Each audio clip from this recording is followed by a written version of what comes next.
There is always a demolition before there's a renovation. When you stop looking at the circumstance and look at what you can do with who you are in that circumstance, then everything changes. Emotions do not have intellect. That's what it is. It's understanding the concept that emotions cannot think. So as real as they feel, they have to be bounced off the truth, or they will have you all over the place. Emotions cannot be the engine, they have to be the caboose. Everything that happens in my life will work together for good. And there he is. What's going on? How are you? Good. How are you, man? Good. Just taking a seat and excited to talk to you for a bit. I love it. Ladies and gentlemen, I want to introduce you to a creative force, an entrepreneur, and an author of a new book called Divine Disruption for YouTube. We're going to link that in the description below to go check it out. A new friend of the channel, Mr. Anthony Evans. Welcome aboard, man. Thank you very much, man. It's good to be with you. I appreciate your time. So there's so many ways. I was diving in your story. There's so many ways to take this conversation, but I thought starting with entrepreneurship is a good place because most of my audience are entrepreneurs. Got it. Yeah. And in looking at your story and the music production company that you started, and just when you started your journey feeling like you didn't belong, you didn't quite fit in, and you're trying to find your place, and then you decide, I'm just going to bet on myself. I'm going to launch my own production company. I'm going to be my own manager. I'm going to be my own booking agent. I'm going to do it all myself because I don't quite fit into the mold that everybody wants to put me in. A lot of people, when they're at that phase, they quit, they give up. They say, like, why can't it just work out? And instead of taking on those roles, they just stop. So what was the thing that made you say, I'm going to figure out a way to do everything to start making progress on my dream? Well, it wasn't necessarily easy because I appreciate the hype. I mean, that's amazing, but it wasn't necessarily easy at the beginning to be told no and you don't fit and all those things. Now, for those of you who don't know, I'm a musician. I'm in gospel music, but earlier on, there's like a real divided line in contemporary and gospel music, especially earlier on.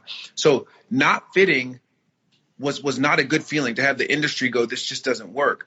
But I knew that there was for lack of a better, I'll say this because I'm on here with entrepreneurs. There was a market for what I do, but commercially it didn't work. Like, do you know what I'm saying? So I knew that there was I knew there was a market for what I did. People were asking me to come sing, even though the radio wasn't playing my music. So I just decided I can't allow an industry and radio guys who aren't playing my music to determine whether I'm going to actually go do what I know that I've been gifted at and I know that I'm called to and all that stuff. So I also have parents that are very much been told no most of their adult lives because of what they're doing, and they figured out ways around it. So I watched that and didn't realize I was taking on so much of them. I mean, I'm their DNA, obviously, but taking on so much of the mindset that they had, which is create your own path. Nobody can tell you that you can't do something, especially when you know that you're good at it and you know you're called to it.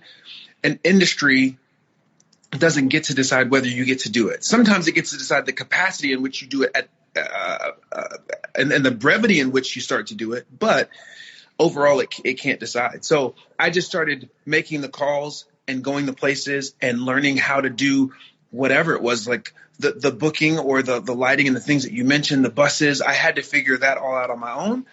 And I had no idea that a production company was being birthed back then. I was just rejected, and it's so hard. But I didn't know that if I wouldn't have been rejected back then, I wouldn't have the company that I have now. And so where do you get the strength from to go and disrupt the industry, to say, hey, this industry wasn't made for me yet and what I want to do, so I'm going to make my own path? Because people love that idea, especially entrepreneurs. We love that concept. I don't want to listen to the man, or I don't want to have a boss. I want to do it my own way. But then you start, like, it's hard to clear a path. You got to chop down trees and push things out. Like, it's really difficult, and you don't see results at the beginning. So where do you get the strength from, or where did you get the strength from to say, I don't care, I'm going to go off and do it? Well, a couple things. One, my faith is always going to play a role in me finding strength to keep moving and keep pressing on. So I'm a man of faith. I believe I don't push my faith on people, but it has been such a vital part of who I am as a human being that I just tell my story, and that's always going to be a part of it. So knowing that there is a purpose and a plan that's bigger than me that God has set before me is huge. But also, in addition to that, because of that, redefining what success was to me, made me push forward because I became a pursuer of internal peace. And part of my internal peace was, am I doing what I know I'm called to do? Am I doing it excellently? Even if nobody's watching, like, how excellent can I get this? How I became a pursuer of that. And then that leads you to, quote unquote, what we consider to be success sometimes, which is people's eyes on you, which is not necessarily the wrong infrastructure, and a bunch of people's eyes on you can feel like failure. I had to get my mindset, Anthony, are you doing what you love? Are you doing it excellently? And is peace accompanying that? And once I started to move that direction, the quote unquote success followed that, because my definition of success changed. I love it. Yeah. Walk me through how people can find peace. Is it prayer? Is it conversations? Is it time alone? Is it lots of time in the shower thinking? Like, how do you get to that point of peace? Because I think if you said how many people in America right now have peace, it's not going to be that many. So how do we get to peace? I think it varies because everybody's so different. But I can speak obviously what it meant to me. It means, man, there's so many different variables. For me, a huge part of my thing was getting my mind and emotion set, because I'm an emotional dude. We're artists, so an emotion can throw you off track for 3 weeks if you don't let it. So I obviously made sure that my relationship with God is good, and I'm connected and very intentional about that. And in addition to that, a big part of that for me was therapy. Like, I got into therapy, and it's like, I'm like big, strong dude. I don't need therapy. That's kind of my mind at first. But then I was like, yeah, you do. You know what I mean? So for me, that was like having a trainer at the gym when weights are getting stacked on the rack, like having somebody tell you, this is the way. Now, I can't take the weight away, but I can tell you the proper form when lifting it. I can tell you how many reps you need. I can help you get it all mapped out in front of you so that you will get the most results out of this heavy lifting. So that's what it was for me, my relationship with God. And for those people who are watching, just knowing that there is something greater than you at play. There's something greater than what's happening in your life at this moment at play, and understanding, which I do, is that the bigger picture and God's promise to me and all of us is that he's going to use all those things together for our good. So I'm a faith guy. Sorry, not sorry. No, I just always going to bring that in. For everybody watching, don't apologize. It's great. Yeah. I mean, you've talked a lot about belief, which I love. Yes. I think the biggest problem in the world is that people don't have enough belief. So when you are talking about, you're meant for something more, you're meant to serve and to help and to share your gifts, how do you maintain the belief when the voice in your head is telling you, but you're not getting results, Anthony, but nobody wants you on their station, Anthony? Like, how do you keep that belief strong when that internal voice is so negative sometimes? The way I've kept it strong is by bouncing everything that comes into my head and my heart off of the truth. And the truth to me is understanding that everything that happens in my life will work together for good. So when I have the feelings or knowing that, like, God's going to finish what he started in me, like, that's a huge thing, because there are moments where I'm the biggest, like, I feel left, I feel lost, I feel abandoned. It's hard. Today's hard. I'm that guy all day long. It's kind of weird, but I'm just that emotional. It's understanding, basically the bottom line is that emotions do not have intellect. That's what it is. It's understanding the concept that emotions cannot think. So as real as they feel, they have to be bounced off the truth, or they will have you all over the place. Emotions cannot be the engine. They have to be the caboose. Period. I love it. So the book is called Divine Disruption. Yeah. YouTube, we're going to link it in the description below. It's interesting, the choice of words, because it in disruption forces you to go on a different path. Yes. And the life that maybe you thought you were going to live is not the one that is actually the one you have to go off and live. And I think people struggle with it. You mentioned therapy, and I see that you lost 8 family members in 2 years. Mm-hmm. Just crazy in researching your story. It's like, how is this for me? Like, that is an easy voice to go to, right? Like, how does this serve me? How is this God's plan? How? Like, how does that make any sense? But it's a disruptive plan. So talk me through why disruption is so important. Man, I will talk you through that. But when you mentioned that the 8 family members and all that stuff, that's still hard. I'm like, God, for real? Like, did we need to go this far? You know what I mean? I obviously didn't want any of that to happen, but life throws us curveballs. That is what happens. And it's kind of, what are we going to do with those curveballs? So I mentioned, you can't build a foundation. You can't build a foundation during a storm. It has to be before or after. And I really believe that. So I really believe that disruptions are going to happen. That's the bottom line. And are you retrofitted for those disruptions? I half the time I live in Los Angeles, and the home I'm in, the foundation has been retrofitted for earthquakes. It has been the earthquakes were thought about before the house was built. So now if there's an earthquake, yes, I may have to go put pictures back up on the wall and figure that out. But because it was built with the earthquakes in mind, it can withstand them in a way that something that wasn't built with them in mind can't. So my encouragement to everybody watching is to know that disruptions are going to come. It is going to be a problem. And unfortunately, that is what it is. But we have the option to retrofit our hearts. We have the option to retrofit our minds. We have the option to retrofit our emotions so that when they come, it doesn't negate the shaking, but it changes what the shaking does to our lives. That's what this book is about, and it's a family conversation. It's me, my siblings, my 3 siblings. Sorry, we can't say me and my 3 siblings and my father, and it's like welcoming you to our table and talking about how, even though we all have crazy different personalities, how we handled the disruptions and how we retrofitted our hearts and our lives to so that the shaking didn't destroy us, and also. Sorry, I'm just rambling on. I had this coffee. Is great. No, it's great. When I have coffee, Evan, it's like, hold on, here we go. You know, let's go. It's Give like, it, Anthony. We're ready. Yeah, preach. No. You know, I for a while I was still now. I watched Fixer Upper quite a bit. You know, I watched Chip and Joe. A lot of people watch Chip and Joe, and I noticed before those beautiful renovations happened, there always had to be a demolition. There is always a demolition before there's a renovation. So now when disruptions happen, even though it doesn't negate how much they hurt, it doesn't negate any of that. I look at them as a renovation is coming. And I don't know what that's going to be, but a renovation is coming. And that stacked on top of my faith and knowing that at the end of the day, I'm going to see my mother again. I'm going to see my other 7 family members again. That, when coupled with the understanding that a demolition comes before a renovation, helps me to push through the disruptions in a different way.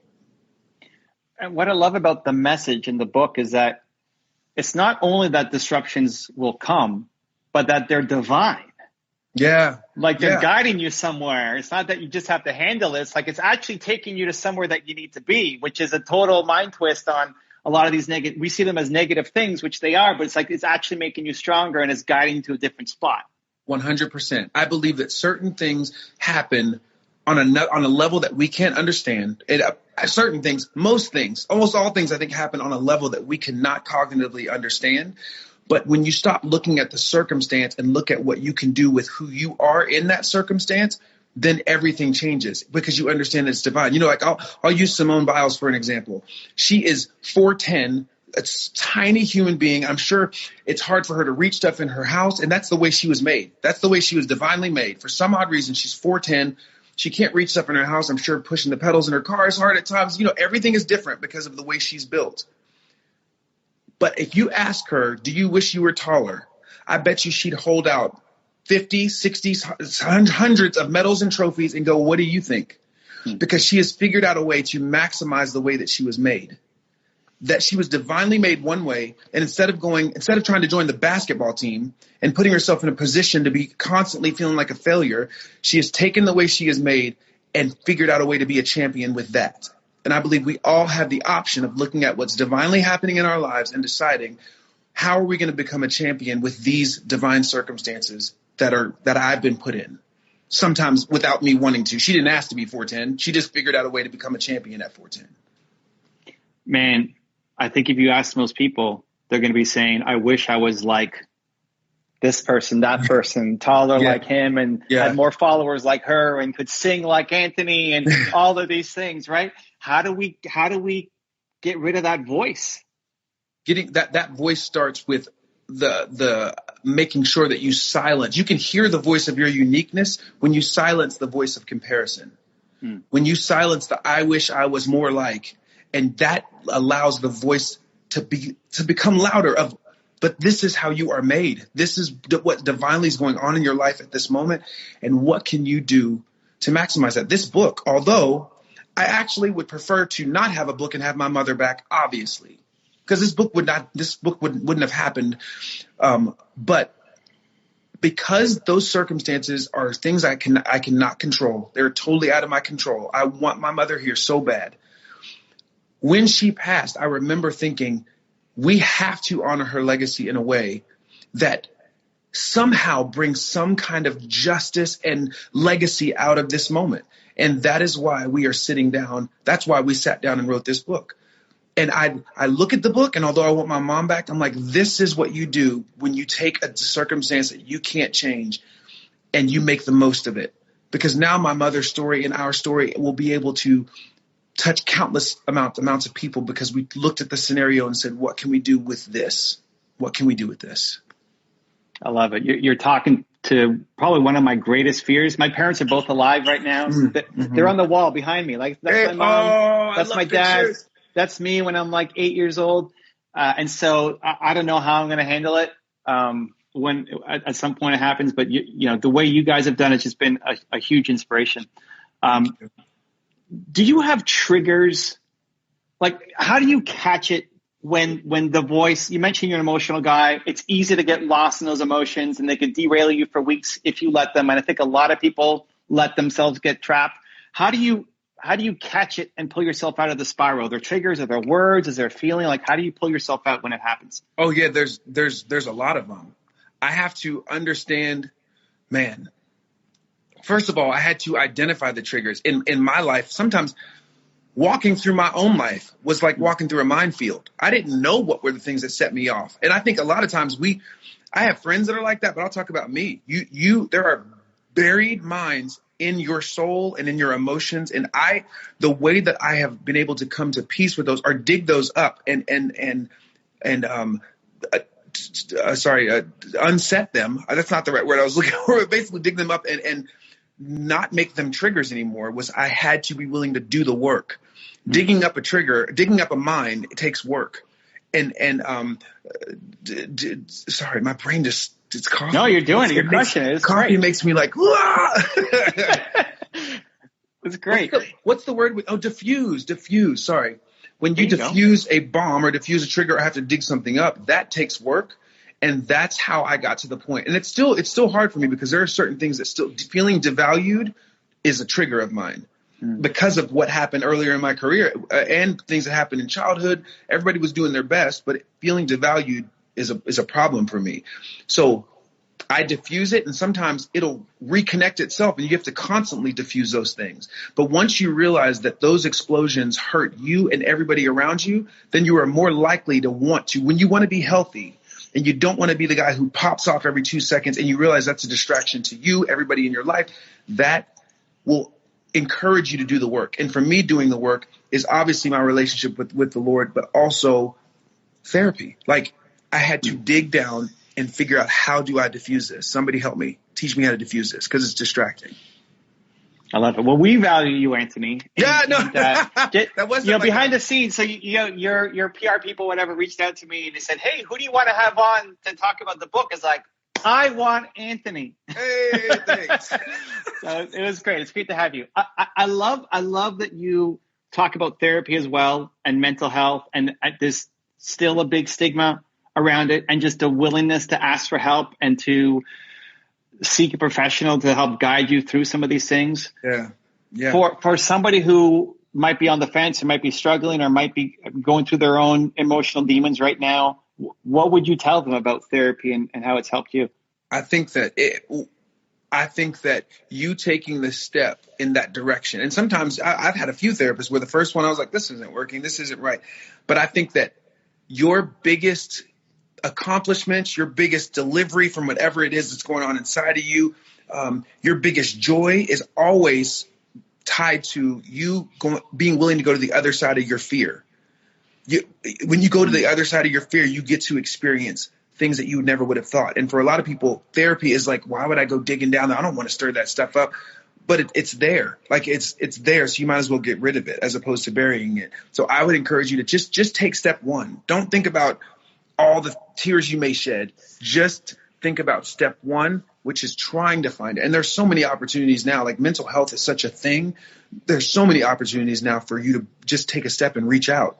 I mean, you could do it on Talkspace for a second just to feel out how's this going to work for me. But I would say if you're fearful of it, your biggest joy is on the other side of that fear. Was there something that pushed you over the edge in terms of like there's fear, there's hesitancy to go and have that first session? And if you think back to who Anthony was before, maybe somebody suggested go talk to a therapist, and you're like, I'm not going to talk to a therapist. Yeah. What was the push over to say, you know what? Okay, now I'm going to do it. The push was when I was literally in the shower, which is too much information, but I was in the shower and tears were coming out of my eyes. I didn't even know why, and I couldn't stop them. And I thought, something is trying to get out. Like something inside of you wants out, and you need to figure out what that is and dig. And I had general ideas, but that was when I was like, I got to figure this out. Because it was starting to bleed everywhere. Like everybody knew me as the guy, everybody close to me knew me as like, what mood is he in today? Is he going to pop off? Da-da-da. Like it's that kind of thing. And being known as that person and also being heavily emotional all the time. And my work was suffering. I would go sing places and it was like a shell of a person was singing to people. I remember one time I went to an audience and I started telling them everything that was going on in my life, because I was like, and they were looking at me like, no, just sing. This is too much. Like, we don't want to know all that. And I thought, you got to figure this out, man, because you're an emotional wreck. So that's, for me, that's what started it, is when I realized I wasn't operating at all cylinders. What do you think is the most important daily habit you have to keep you on track, to keep you in peace, like you call it? The most important daily habit that I have is spending, and it's hard for me because I'm move a lot, is starting my day and trying to start it in solitude and in silence and not snatching my phone, spending time acknowledging the Lord, acknowledging God in my life, having a moment of prayer. And then I just right in a close second to that is being active. Like I did not know how much that mattered until later in my life when I'm active, or thoughts are like having those having time for my brain to just space out and to be active. That helps me get centered. Just making time for me before I grab the phone or grab, the computer or whatever. That's huge. Cool. I wonder if you could lead us. This idea is coming to me. This is divine. Yes. Destruction coming through. Give it to me, Evan. I wonder if you could lead us in a blessing, in a song, in a prayer, like whatever's flowing, for other people who've been watching this live or on the YouTube replay, who feel stuck, who feel like they're capable of more, who are tired of being tired and frustrated and just want to release and find their true selves and go on. Like, is there something you can lead us in? Just speak to those people. How about I'll do a little bit of both. I'll give you a little bit of a song that I love singing all the time to remind myself that no matter what's going on externally, I'm at peace on the inside. And then I'll lead us in a prayer too. I love that. Let's go, man. Let's go. Yeah. Little bit of both. When peace like a river tendeth my way, when sorrows like sea billows roll, whatever my lot, thou hast taught me to say, it is well, it is well with my soul. It is well